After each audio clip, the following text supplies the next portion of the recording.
Human history has no lack of righteous martyrs, messianic figures who were driven to activism by their belief in the equality of all humans, and who were killed for trying to fulfill that belief. Today, I will look at only 7 of these people, because trying to include all of the martyrs for justice would take days.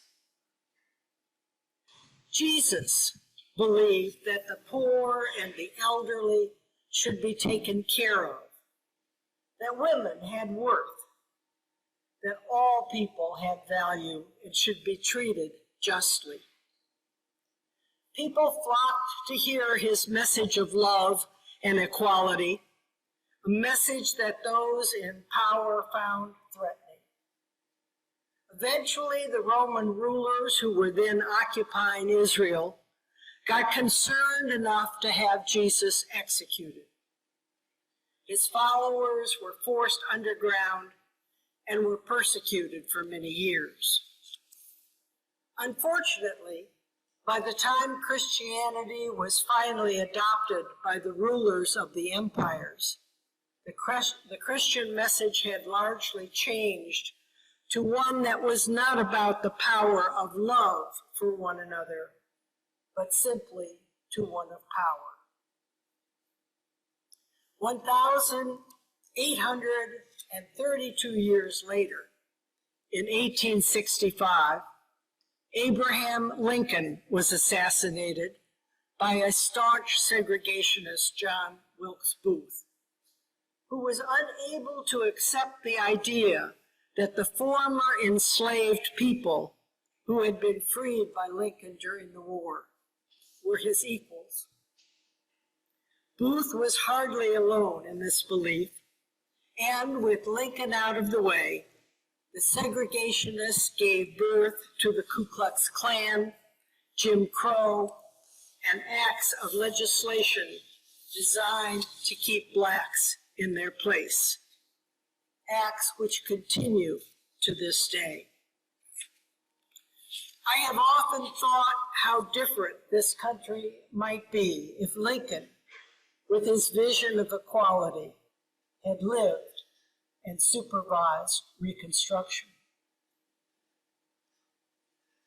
98 years later, President John F. Kennedy was assassinated by Lee Harvey Oswald.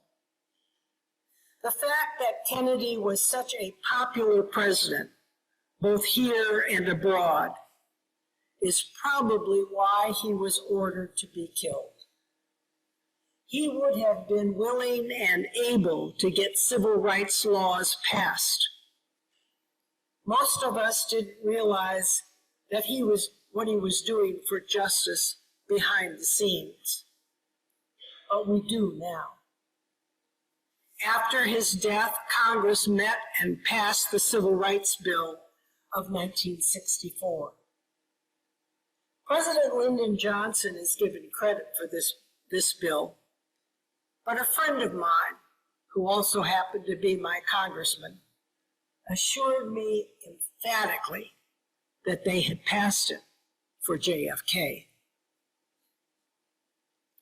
In 1965, Malcolm X was assassinated. When he was part of the Black Muslim movement led by Elijah Muhammad, Malcolm X was not considered a threat.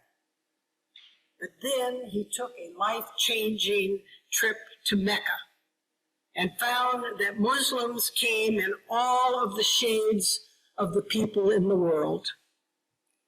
Malcolm X broke away from the Black Muslims led by Muhammad and started a justice movement that included all people.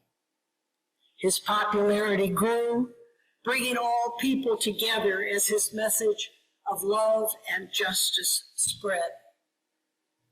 Now he too was a threat and had to be eliminated.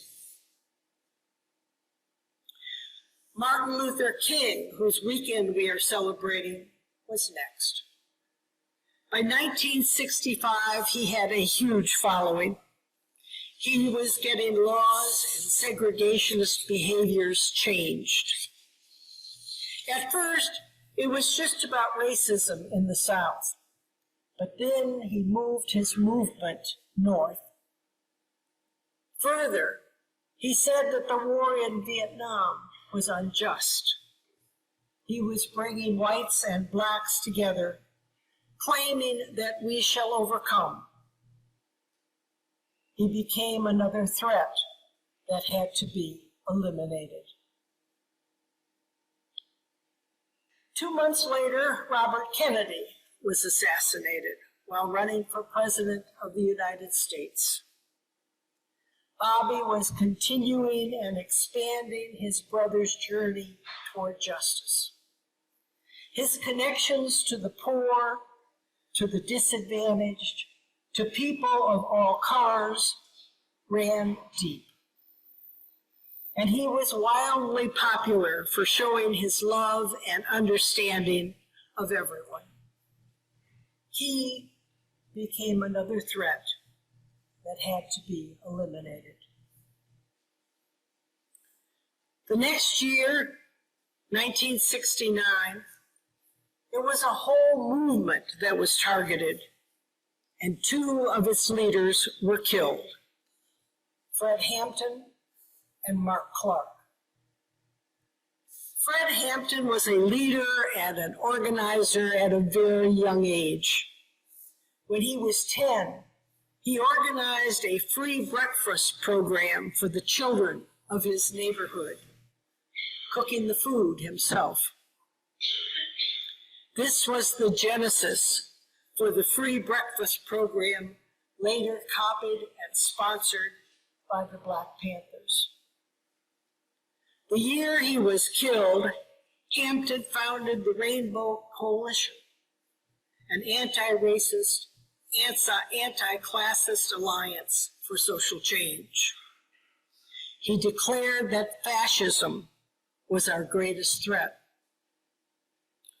Fred was obviously another leader who could cross the lines of race and class, bringing people together for justice. So on the morning of December 4th, units from the Chicago Police Department, Cook County, and the FBI broke into Fred's apartment during the night, spraying the apartment with 100 gunshots. 13 years later, the federal government, Cook County, and the Chicago Police Department were ordered to pay $1.85 million, worth $5.61 million now, to the plaintiffs. This attack marked a change from assassins being paid to do the job to direct hits by our own government to stop social change agents. All of these people knew they were endangering their lives by continuing the justice work they were doing, but they did it anyway. Most of them were warned repeatedly that their lives were in danger, but they did it anyway. Why were they so driven? What can cause a person to continue knowing that at any moment they could be cut down by an assassin's bullet? They all had a vision of a world that could be. They had a dream. They were inspired by the words, the equality of all people. They believed that it was self-evident that all men are created equal. They were trying to bring the better angels of our nature to all of us. When you are inspired by visions like this, you can't stop. Your eyes have been opened and you can't go back. This is why this weekend we celebrate martyrs like Martin Luther King. This is why I want us to remember those who have given their lives so that we can all have a better life, so that we can be those better angels. With visions like this, visions so many of us have, I believe that eventually we shall overcome.